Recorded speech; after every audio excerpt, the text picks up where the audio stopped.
So, and now just have some fun. Mix and match however you want. Look, that one. That's the one with the egg white. I think it looks so cool. It's like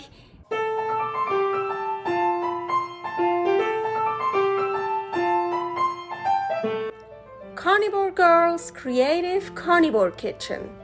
No plants, no dairy. The next level cooking show. Carnivore recipes with meat, fish, seafood, eggs, gelatin, flavored seltzer, water, and salt. From super easy to complicated. From quickly done to many hours in the kitchen. I always say everybody's body and brain are different, and you gotta figure out what works best for you. The carnivore lifestyle has tremendous benefits, healing effects, and is the best elimination diet. There are many different ways how to do carnivore. I found a way that momentarily works the best for me. In this cooking show, I'll show you it doesn't have to be boring and can be very creative, delicious, and fun. I already created so many carnivore recipes on Instagram at karnivorgirl. And I have this never-ending list on my phone with tons of ideas. My brain is a gift and a curse. Have fun with this episode. Welcome to my creative carnivore kitchen. I am Carnivore Girl and this is ground beef. So today I have a lot of ground beef. I want to do jarring ground beef. Great for emergency food, for traveling food, or when you just don't have time to cook or you don't feel like it, or you just need something to eat and you just want to grab something, and instead of, now you don't have an excuse anymore to eat something bad because you can just pop open a jar and eat it out of there. You don't even have to warm it up, so no excuses anymore.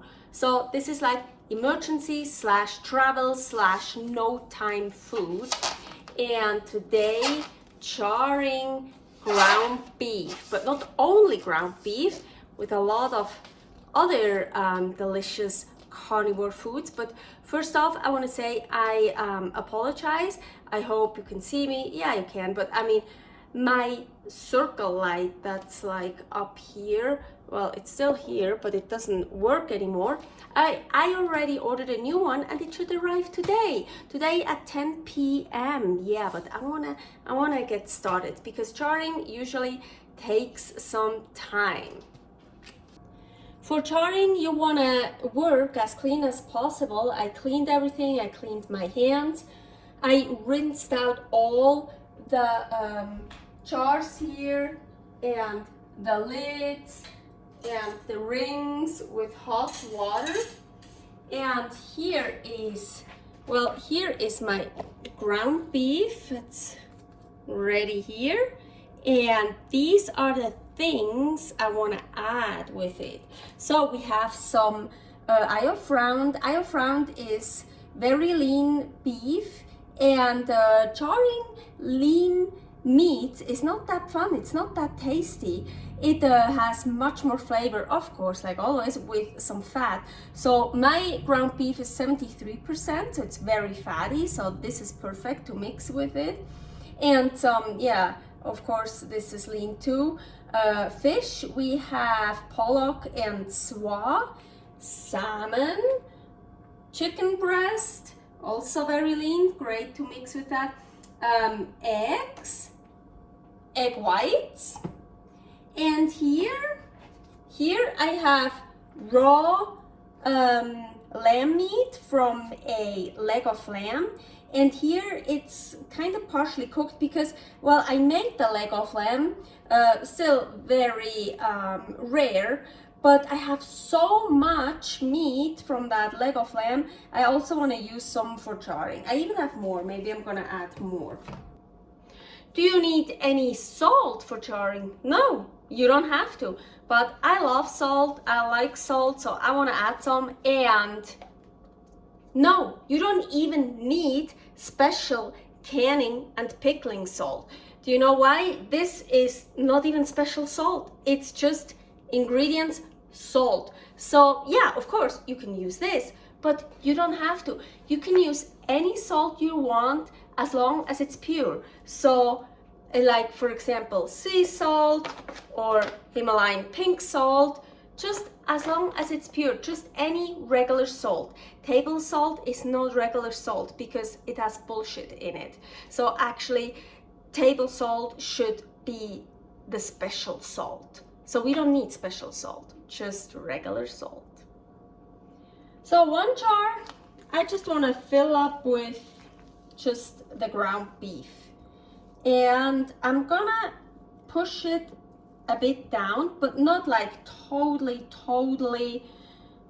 tight, but yeah, quite tightly. And I want to fill it up until 1 inch headspace. These jars are these are 1 pint wide mouth jars, and this here is 1 inch, so I just fill it up till here. This is just one with only ground beef, and because it's raw, I don't have to add any liquid because that has enough liquid by itself. That's done. And now let's have some fun. So what I usually do is I take some ground beef. Let's start with here, the eye of round, kinda. You can like mix it, or you can also mix it in it as I like put some ground beef, put some of these, put some ground beef. Well, or do half, like maybe you want ground beef on the bottom and the eye of round on top. But I like to mix it, and I just press it down again a little bit.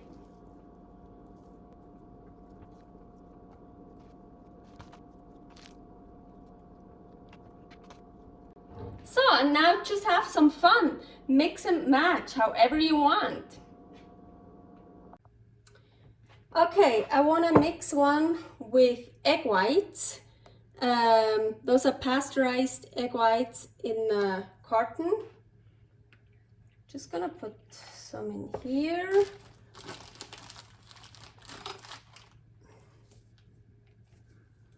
So, when I char eggs, I already put salt in here. All the other jars, I haven't put any salt on it, in it yet.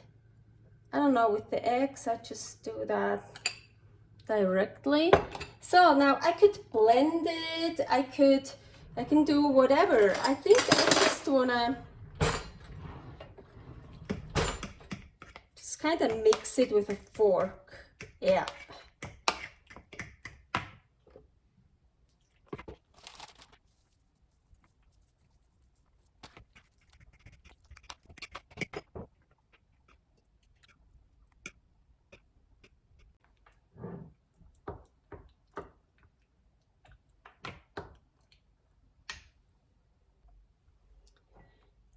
I took a little bit away again from the jar, I took a little bit out again from the jar because egg usually expands a lot. So, but it's mixed with ground beef, only eggs, that's a different deal. So I'm just a little bit less than the others to be safe. Now, again, I have egg whites and ground beef in here. I'm gonna blend this one for a second jar. I don't know if it's gonna make really a difference or not, but let's see.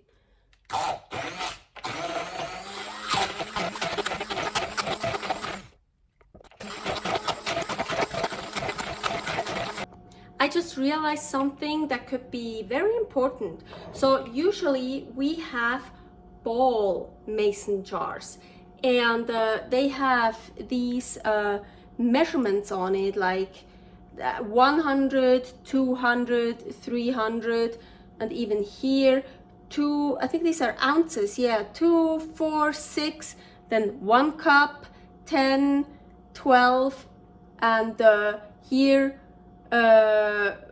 for freezing, fill here. So they have like all these measurements on it, plus the ball, wide mouth, and like this, I don't know if you can see it, of course, fruit, because who jars meats and eggs, right? And fish and seafood.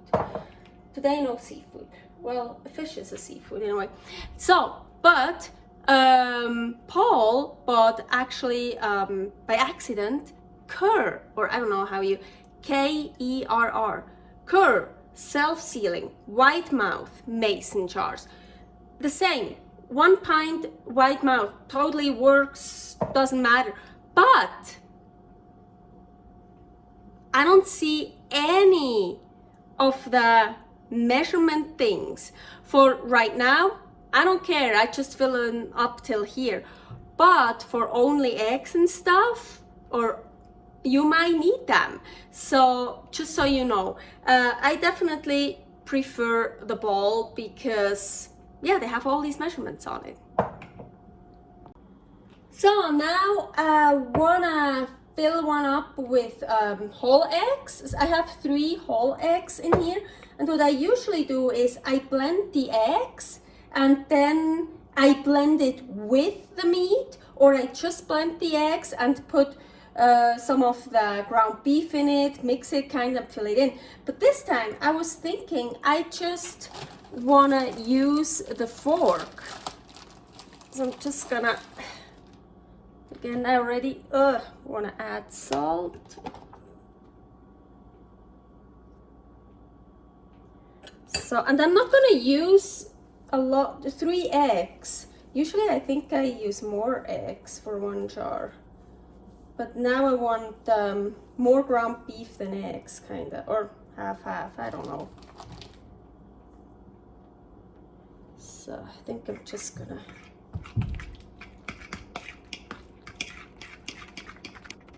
yeah, just like this. So yeah, I just I want the ground beef is starting. Yes. I'm just gonna add more ground beef, and if I have left over, I'm gonna put it in a pan and eat it. So.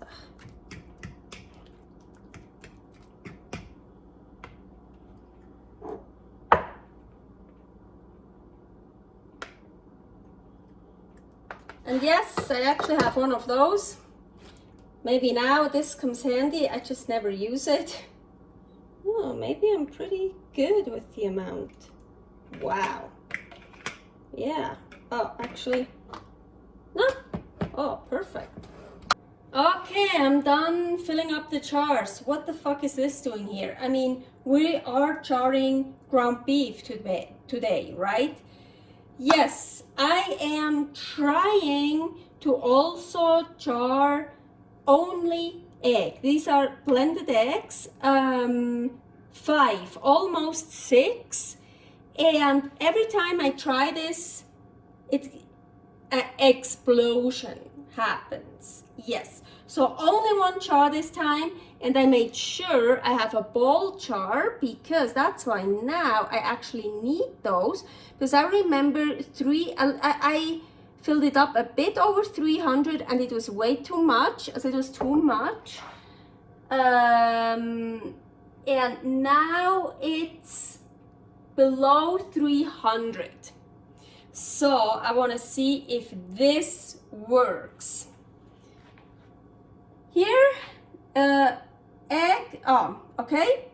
I have 3 only ground beef, 1 eye of round, 2 with raw lamb, 2 with already the cooked lamb, 1 chicken breast, 1 salmon, 1 Swai, 1 Pollock, 1 whole eggs, 2 egg whites. Those already have, and yeah, this one, my experiment, those already have salt. And as I said, you don't need salt. I like salt. And yes, I'm even gonna put in canning salt just because that's, I think, the cheapest I have.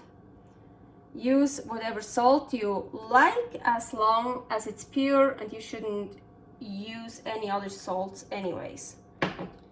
So and now what I'm gonna do, what I think is very important, I have here a clean towel. This part here is damp, and I'm gonna clean the rim.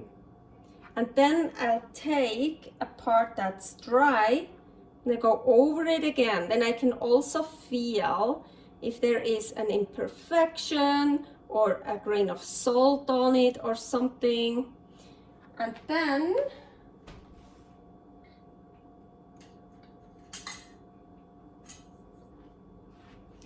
I'm gonna get a lid. New lids, always new lids. Rings that you can reuse like I do mine. With 2 fingers, just a little bit. Just like that. 3 quarts of water are in here. It doesn't matter how many jars you put in, you need 3 quarts. And I'm gonna add about 2 tablespoons of vinegar, just so it doesn't get all black that fast. You never wanna put the jars directly into, as on the bottom of the pot. So this comes with the pot. You have to make sure this is in here. Now we wanna put the jars in, and I have a 23 quart pot, so that means I can stack 16 jars in here, 8 and 8. You can stack them on top of each other, but not directly, so like this, you know, not like this, more like this, and here will be another one, you know. But I have this here. No, it didn't come with the pot, but look how perfect. Yes, it fits perfectly, so I put that one in before I put the second row on top.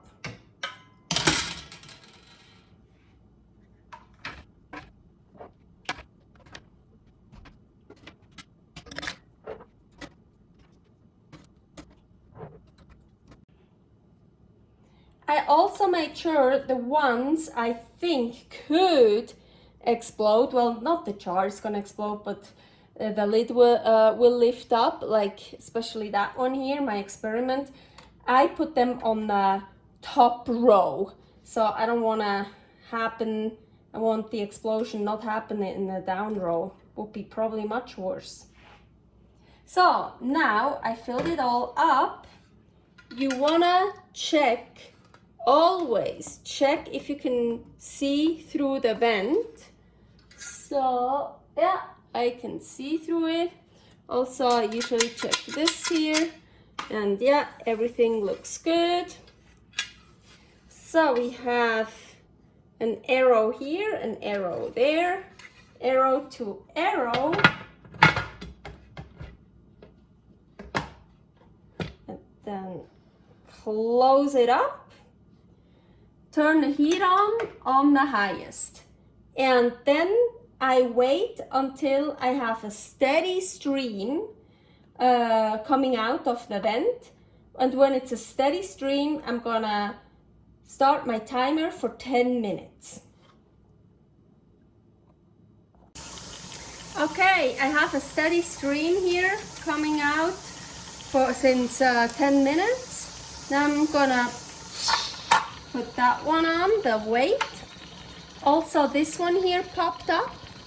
And now for me, at my altitude where I live, I have to wait until it gets to 13 pounds. After it hits 13 pounds, I can set my timer to 75 minutes. And then I have to make sure it always stays above 13. I like to have it between 13 and a half and 14 pounds. But just no dropping below 13, because if it drops below, I could have to stop the timer, wait until it gets to 13 again, and I can start the 75 minutes again from the beginning. Okay, after those 75 minutes were over, I took the pot off the hot surface, and I just didn't do anything. I just waited until the gauge here got completely to 0, and this one here got down again all by itself. And then I took off the weight, and then I waited for like 10 to 20 minutes, and now it's time to open the lid. And yes, I heard an explosion in there, and I know it's an egg explosion. I'm pretty sure it's my jar of eggs again. Let's see.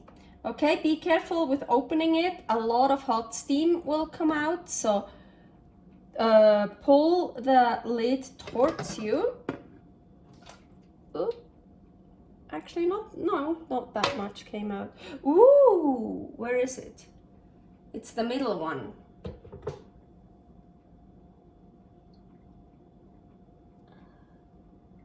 Whoa. Okay, don't touch. Maybe it actually did seal. I thought I heard an explosion, but yeah, I didn't do anything.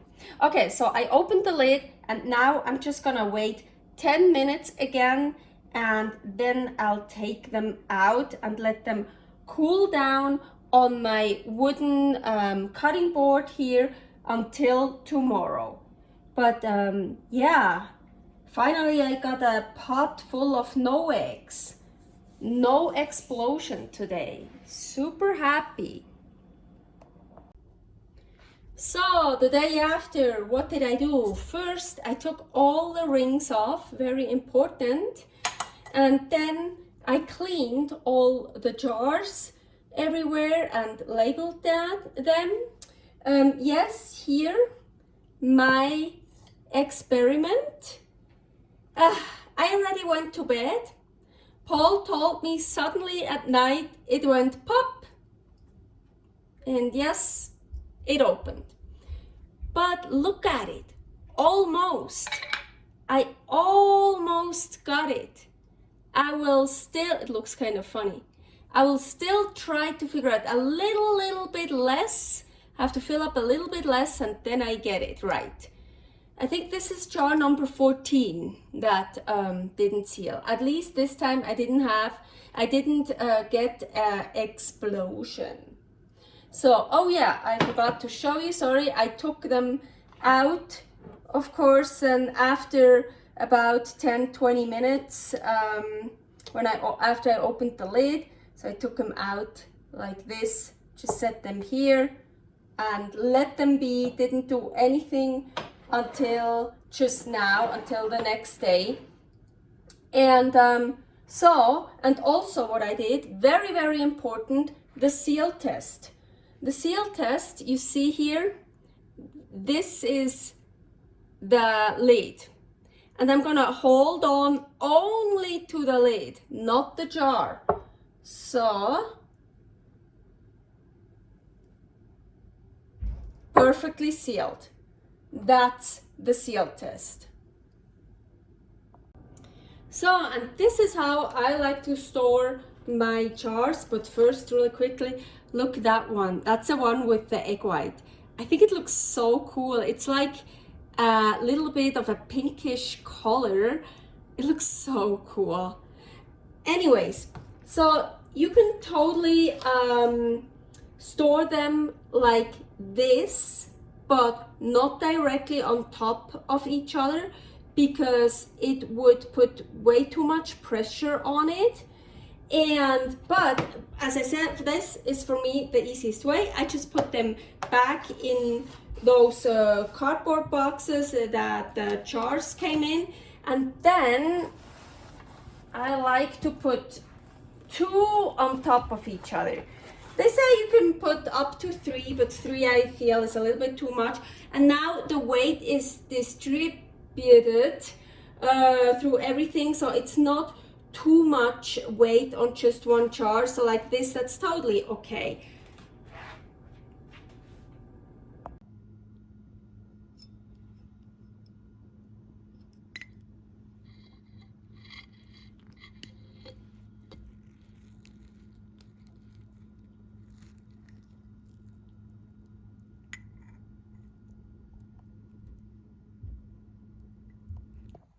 I wasn't really sure what I should think about the eggs and the ground beef blended together here. And I ate half of it cold, and now I just warmed it up. And it's actually really good. First I was like, I'm not so sure, but I like it more and more. And it's good cold, or like room temperature. I had it room temperature, actually not cold, or microwaved. Thanks for watching. If you try out this recipe, please tag me and let me know how you like it. Subscribe, share, like, comment, follow me on Instagram @carnivorgirl. See you next week in my next episode of Carnivore Girl's Creative Carnivore Kitchen. No plants, no dairy, the next level cooking show.